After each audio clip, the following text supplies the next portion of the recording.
बिस्मिल्लाहिर्रहमानिर्रहीम। अस्सलाम वालेकुम माय यूट्यूब फैमिली, कैसे हैं आप सब। उम्मीद करती हूँ आप सब खैरियत से होंगे। अल्लाह हम सबको अपने अपने हिफ्ज़ व अमान में रखे, आमीन। तो आज मैं आपके साथ बहुत ही मज़ेदार चना दाल हलीम एंड ज़ीरा चावल की रेसिपी लेकर हाजिर हुई हूँ, जो कि पंजाब में बहुत ज़्यादा पसंद की जाती है और सभी घर वालों को, बच्चों को, बड़ों को दाल चावल की रेसिपी बहुत ज़्यादा पसंद आती है और ये बहुत ही टेस्टी बनते हैं। तो आप रेसिपी को बिल्कुल भी स्किप मत कीजिएगा। तो चलिए अपनी रेसिपी को स्टार्ट करते हैं। बिस्मिल्लाहिर्रहमानिर्रहीम। तो सबसे पहले प्रेशर कुकर में मैंने एक अदद बड़े साइज़ का प्याज, एक अदद टमाटर और एक अदद लहसुन की गट्टी को छील के कट करके मैंने 15 मिनट के लिए कुक कर लिया है। तो ये मसाला काफ़ी सॉफ्ट हो चुका है, अच्छे से सॉफ्ट हो चुका है। तो अब हम इसको स्पून की हेल्प से अच्छे से मैश करेंगे और मैश करने के बाद हम इसमें नॉर्मल चाय वाला जो कप होता है उस कप के हिसाब से हम 1 कप कुकिंग ऑयल ऐड करेंगे और 2 मिनट तक इसे फ्राई करेंगे अच्छे से। और फ्राई करने के बाद हम इसमें 1 टीस्पून साल्ट ऐड करेंगे, 1 टीस्पून रेड चिली पाउडर और 1/4 टीस्पून हल्दी पाउडर ऐड करेंगे और इसको मज़ीद 2 मिनट तक इसको फ्राई करेंगे। और अब हम इसमें 2 टेबलस्पून भर के देसी घी ऐड करेंगे, आप चाहें तो मक्खन भी ऐड कर सकते हैं। और अब हम इसमें 1 कप योगर्ट यानी कि दही ऐड करेंगे फेंटी हुई। और जैसे ही दही का पानी ड्राई हो जाएगा और ऑयल अलग हो जाएगा तो हम इसमें 250 ग्राम बोनलेस चिकन ऐड करेंगे। इसको मैंने अच्छे से वॉश कर लिया था। और 1 टेबलस्पून जिंजर पेस्ट एंड 2 से 3 हरी मिर्चें कट की हुई ऐड करेंगे और 5 मिनट तक इसकी भुनाई करेंगे। और भुनाई करने के बाद हम इसमें से जब इसका ऑयल थोड़ा सा अलग हो जाएगा तो हम कप में तकरीबन 2-3 टेबलस्पून ये ऑयल निकाल लेंगे। और मैं आपको बताऊंगी कि हमने इस ऑयल का क्या करना है लास्ट में। तो मैंने चना दाल को पहले से ही आधा घंटा धो के वॉश करके भिगो के रख दिया था। ये मैंने 350 ग्राम चना दाल ली है। आप भी ऐसे ही कीजिएगा, इसको 30 मिनट पहले भिगो के रख दीजिएगा।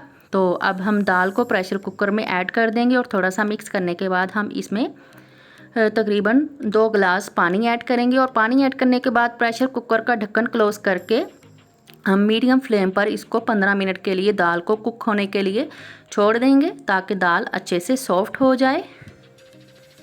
तो चलिए प्रेशर कुकर को बंद करते हैं और इसे 15 मिनट के लिए कुक होने के लिए छोड़ देते हैं। तो उतनी देर हम अपने ज़ीरा चावल की तैयारी कर लेते हैं। तो मैंने दूसरे स्टोव पर एक कढ़ाई रखी है और इसमें हम आधा कप ऑयल ऐड करेंगे। और ऑयल ऐड करने के बाद हम इसमें कुछ साबुत गरम मसाला ऐड करेंगे, जिसमें हरी इलायची, ज़ीरा पाउडर, दालचीनी का टुकड़ा, 2-3 तेज़पात और 4 से 5 लौंग ऐड करके हम इसको तकरीबन थोड़ी देर के लिए हम 1 मिनट के लिए इसको कड़कड़ा लेंगे। और कड़कड़ाने के बाद हम इसमें 1 अदद दरमियाने साइज़ की प्याज स्लाइस में कट की हुई ऐड करेंगे और इसको मीडियम फ्लेम पर हम गोल्डन ब्राउन कलर होने तक इसको कुक करेंगे। जैसे ही इसका गोल्डन ब्राउन कलर आ जाएगा तो हम इसमें चावल ऐड करेंगे।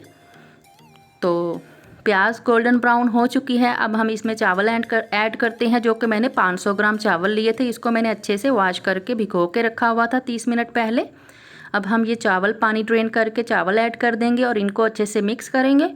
और मिक्स करने के बाद मैं इसमें तकरीबन 3 गिलास पानी ऐड करूँगी। ये 2 गिलास के हिसाब से मैंने चावल लिए थे और 3 गिलास मैं इसमें पानी ऐड करूँगी। और पानी ऐड करके मैं इसमें तकरीबन ½ टीस्पून साल्ट ऐड करूँगी। साल्ट हमने कम ही ऐड करना है क्योंकि हमने चना दाल हलीम में भी साल्ट ऐड किया है, तो हमने इसमें ज़्यादा साल्ट नहीं ऐड करना है। बाकी आप अपनी मर्ज़ी के मुताबिक कम या ज़्यादा कर सकते हैं। और हम इसको अब इसका ढक्कन देकर इसको कुक होने के लिए छोड़ देंगे मीडियम फ्लेम पर। जैसे ही इस पर एक उबाल आएगा तो हम बहुत ही दम वाली फ्लेम कर देंगे। तो चलिए प्रेशर कुकर का ढक्कन मैंने खोल दिया है और ये दाल काफ़ी अच्छे से सॉफ्ट हो चुकी है। 15 मिनट के बाद मैंने इसका ढक्कन खोला है।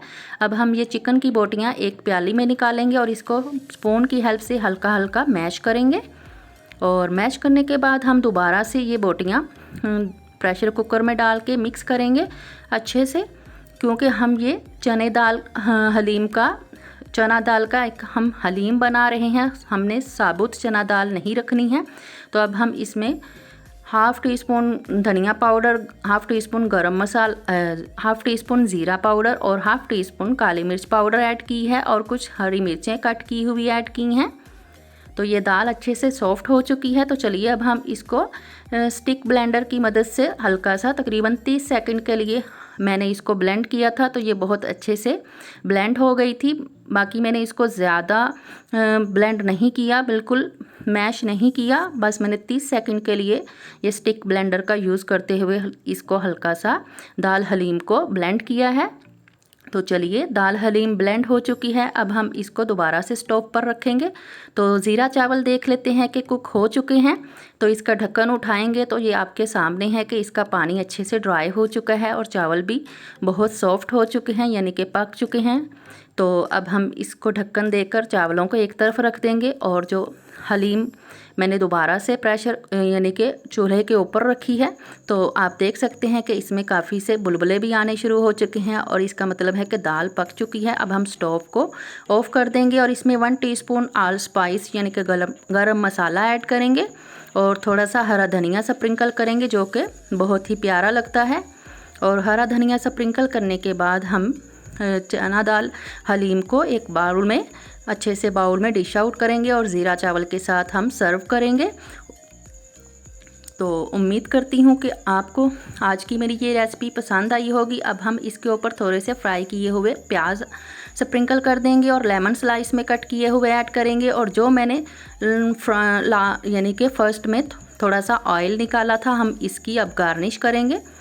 तो उम्मीद करती हूँ आपको आज की मेरी ये रेसिपी पसंद आई होगी। तो चलिए अगली वीडियो तक के लिए शाज़ियाज़ कुक बुक की तरफ से टेक केयर एंड अल्लाह हाफिज़। अपना और अपने इर्द गिर्द वालों का ख्याल रखिएगा और मुझे अपनी दुआओं में याद रखिएगा।